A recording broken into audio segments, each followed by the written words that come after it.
This is Chris's image. We're going to start off looking at the original in regards to the light because that's really where we know how the light was captured. And this image was shot later in the day. It's an overcast day, so we don't have much light on your subject. We have enough light for us to clearly see the subject and see the detail of the subject, but there's not much direction to the lighting, and it's not able to create dimension to make the subject separated from what their surroundings are. So the light here, if you wanted to get sort of the effect that you're looking for, I would encourage you to use studio or to use strobe lighting so that you can get lighting on your subject in this situation. The composition stays the same in both images. You don't change the way that you've composed the image, but you add a lot to the image. So your subject is centered. You've got a low angle of view kind of leading us back to the subject. It's kind of mysterious what's in the foreground. I think it's just rocks, but it seems like it could be seals or it could be something else on the ground leading us back there. Moving your subject a little to one side or the other, I think would make for a less static image. I think that would make for a stronger composition. The editing here is really heavy, right? You've really adjusted this image. So you've added seals in the bottom, you've added some color or enhanced the color to the rocks here.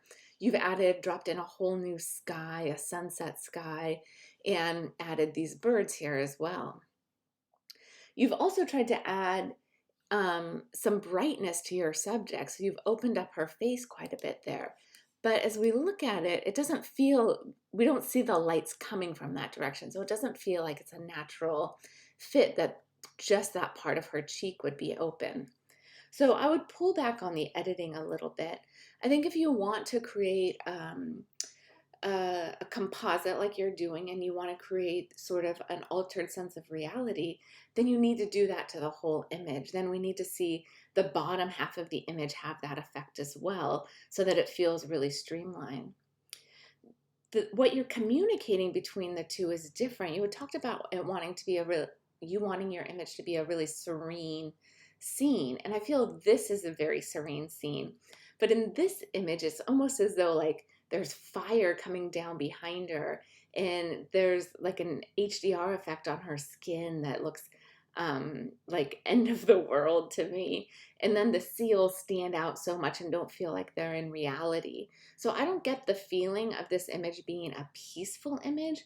I get this feeling of it being a very high drama image. So I do think that you adjusted what you're communicating with your image in a way with your editing that doesn't line up with your original intent. This image is by Zixin, and you have two images that are pretty similar in both cases, right? If I look at your editing, you say that you just use Lightroom and you didn't want to, you tried not to over blemishes her skin. So I don't think you changed anything regarding her skin. You just made some adjustments to get closer and to kind of soften the image a little bit and make her stand out from the background. So not a lot of editing done here. The lighting here is really beautiful lighting. We can see the highlights on her cheeks and nose and forehead. It has sort of a glow to it. And we see that in the original and in the edited image. So it's very clear that this is naturally done as the light's coming in, the soft quality of light.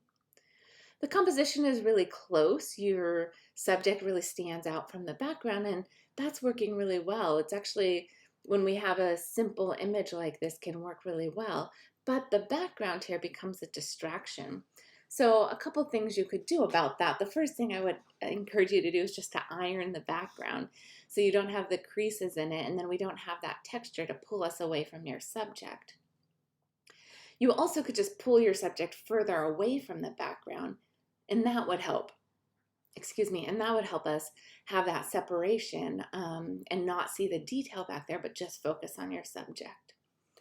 Your editing, like I said, is very softly done here. It warms her up slightly and gives us more detail on the shirt and on her skin. So I think all of your edits are softly done and very pleasing to your subject. what you're communicating doesn't change between the two images, and you just want to show a portrait of your mom and the beauty of your mom, and that comes across here.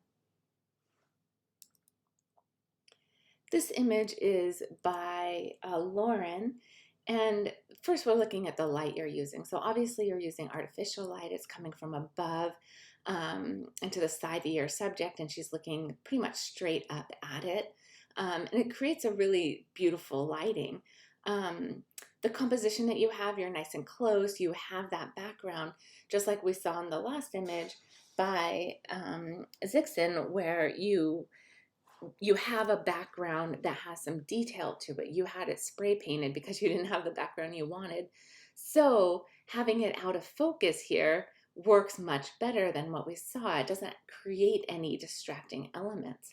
The only distracting element I noticed is at the very bottom where, and you probably edited this out here. Yeah, so it doesn't even matter. You took it out.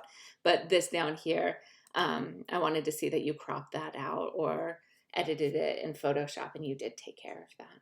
So your composition looks much better when you've cropped in a little bit more here.